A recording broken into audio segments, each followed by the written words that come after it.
1300 hours, Pakistan Standard Time. Assalamu alaikum. This is Radio Pakistan. The news read by Hassan Gilani. First, the headlines.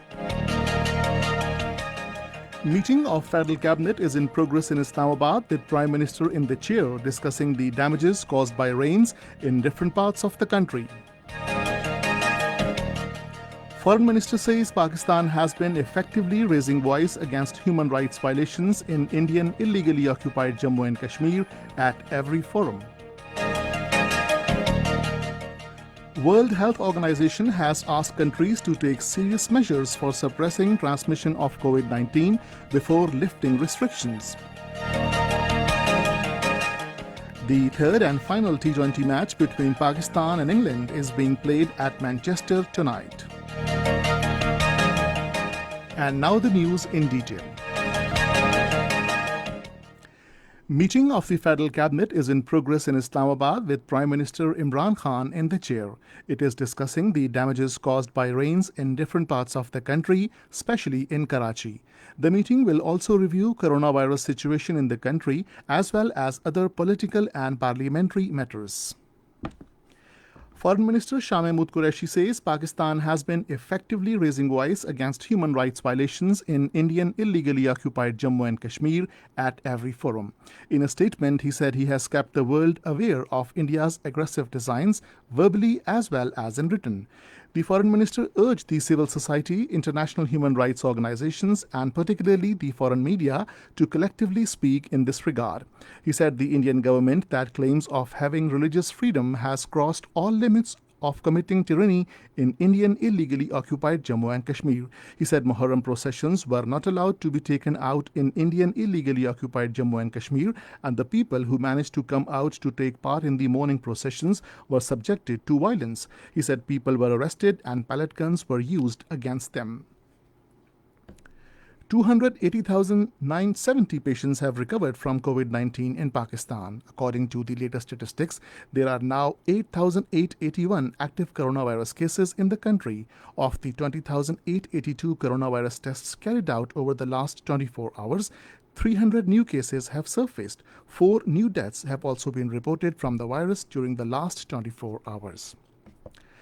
World Health Organization has asked countries to take serious measures for suppressing transmission of COVID-19 before lifting restrictions. Addressing a virtual conference in Geneva, WHO Director General Tedros Adhanom said, opening up economies and educational institutions without preventive measures can be disastrous. In Indian illegally occupied Jammu and Kashmir, Indian troops in their unabated acts of state terrorism martyred 20 Kashmiris, including 2 young boys and a woman during the last month. According to data by research section of Kashmir Media Service, 92 youth were critically injured due to use of brute force and firing of pellets and tear gas shells on gatherings during Muharram processions by Indian forces. 328 civilians, mostly youth, activists and students, were arrested and were booked under the Black Law Public Safety Act. The troops also misbehaved and molested at least 5 women and destroyed and damaged 8 houses and structures during the period. In India, former RAW chief A.S. Daulat has asked the Modi-led BJP government to work for a political solution of Kashmir issue instead of dealing it militarily. In an interview, the former RAW chief termed the joint statement of 6 political parties in Indian illegally occupied Jammu and Kashmir a positive development, wherein they reiterated their commitment to strive for the restoration of special status of the territory under Article 370 and 35A. A.S. Daulat said any political process or dialogue on Kashmir issue must be open and must involve Kashmiris. He said Kashmiris want peace and friendship between India and Pakistan. In Afghanistan, 6, including 3 security personnel, were killed and 5 others injured after Taliban stormed a public protection force unit in Paktika province today. According to local police, firstly, a bomb planted in a car went off, killing 3 security personnel. Later, the attackers entered the forces unit, where 3 of them were killed by the forces personnel.